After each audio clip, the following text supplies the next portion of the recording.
afternoon. I'm Rob Boskamp, and you're listening to South Texas Midday. Thank you for joining me on this Wednesday, October 29th.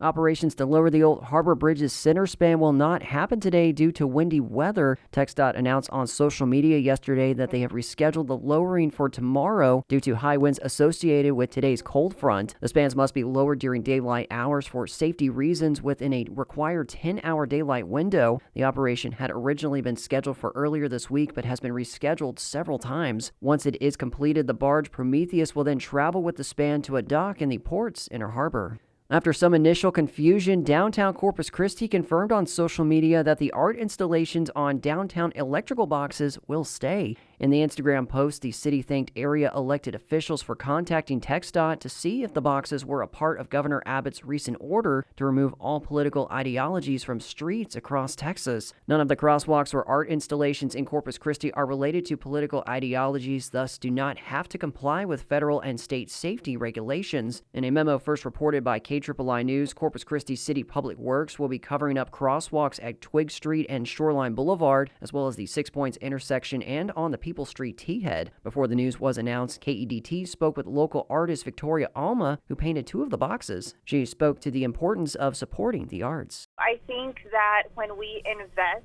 in our local artists, we are investing in our own culture, and we are helping to build character within our cities. I think it's extremely important that we as artists continue to push forward and have our voices be heard. Regarding the crosswalks, the city has until around November 8th to remove the crosswalks or risk losing federal and state funding. The government shutdown has gone on for almost a month, and families receiving Supplemental Nutrition Assistance Program benefits are expected to be impacted with ripple effects on the state economy. The Texas Tribune reports those who rely on SNAP to buy groceries for themselves and their families make up 12% of all grocery sales nationwide. That is a stat according to the National Grocers Association. U.S. Senator John Cornyn, Republican Texan, recently co-sponsored the Keep SNAP Funded Act, which would appropriate full necessary funding to provide uninterrupted SNAP benefits to 3.5 million Texans during the current lapse in appropriations for the U.S. Department of Agriculture.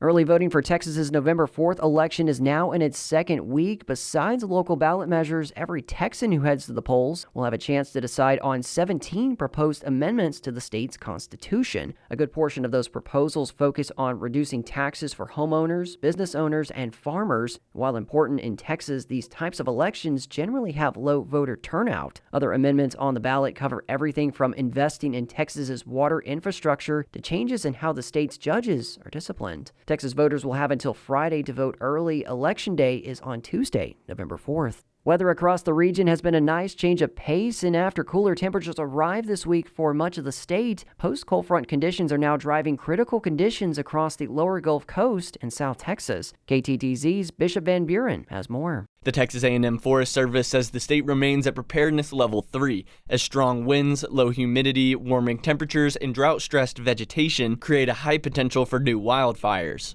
The Forest Service responded to over 130 wildfire incidents this October, including 35 that occurred last week alone. Earlier this month, Governor Greg Abbott directed additional firefighting resources to stay on alert and is urging Texans to make an emergency plan, avoid spark-causing activities, and follow local safety guidance as dry conditions persist statewide.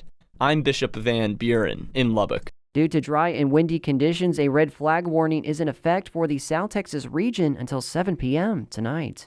Texas Attorney General Ken Paxton is suing the makers of Tylenol. Houston Public Media's Alexandra Hart reports Paxton is alleging Johnson & Johnson and spinoff company Kenvue violated the state's Deceptive Trade Practices Act. The lawsuit accuses the companies of deceptively marketing Tylenol to pregnant mothers as safe, citing unproven claims that the drug increases the risk of autism and ADHD. It's the first lawsuit of its kind from a state government and comes just a month after President Donald Trump announced guidance recommending that pregnant women avoid using acetaminophen, the active ingredient in Tylenol. In a statement, Kenvue says it's, quote, deeply concerned by the perpetuation of misinformation on the safety of acetaminophen.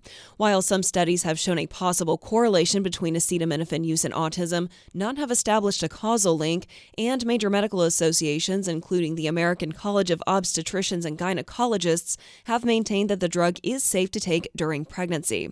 I'm Alexandra Hart in Houston. Myako Jōdai was only 6 years old when she experienced the 1945 bombing of Nagasaki, Japan. Last night, she was one of 2 survivors who shared their experiences during 80 years of resilience, advocating for peace after the atomic bomb. The free public event was hosted at Texas A&M University Corpus Christi. Jōdai, along with Fumi Kakita, a second-generation survivor and Secretary General of the Nagasaki Atomic Bomb Survivors Council, offered attendees first-hand testimonies from the devastation and aftermath. Last night's stories also challenged attendees to reflect on the global pursuit of peace led by the city of Nagasaki following World War II. やはり核兵器をなくしたいということで、今核兵器禁止条約も74カ国が締結していますので、やっぱりぜひ多くの国に入ってほしいと思ってます。We are working towards nuclear disarmament and 74カ国が条約にand 74 countries have signed up to work towards nuclear disarmament, and we are working towards like zero nuclear weapon world. That was Kakita speaking to KEDT's Lon Gonzalez with interpreting from Dr. Kyoko Amano, TAMU-CC's Dean of College of Liberal Arts. She shared both her mother's experiences and those of other survivors with younger generations. The event marked 80 years since the atomic bombing of Nagasaki and was hosted by Amano and Dr. Rory Hwan, Associate Professor of History at TAMU-CC.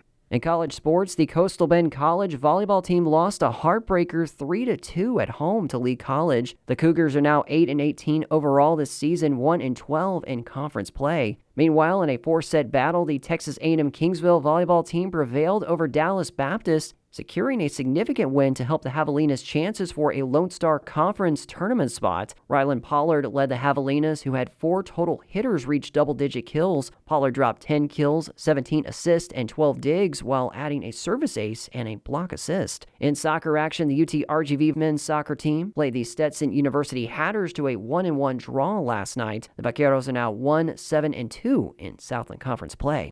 And here's some music to your ears and possible ailments. The healing power of song may help dull acute and chronic pain. Several recent studies, including in the journals Pain and Scientific Reports, have suggested that listening to music can either reduce the perception of pain or enhance a person's ability to tolerate it. And what seems to matter most is that patients or their families choose the music selections themselves and listen intently, not just as background noise. Dr. Gilbert Chandler, a specialist in chronic spinal pain at the Tallahassee Orthopedic Clinic, said pain is interpreted and translated by the brain, which may ratchet the signal up or down. Researchers know music can draw attention away from pain and lessen the sensation, but studies also suggest that listening to preferred music helps dull pain more than listening to podcasts. And we here at KEDT and KVRT-FM can offer you classical music as well as the latest episodes in our South Texas Midday podcasts. You can check out this and previous episodes wherever you get your podcast. And that is the latest news and information on South Texas Midday. I'm Rob Boskamp. Your community arts calendar and more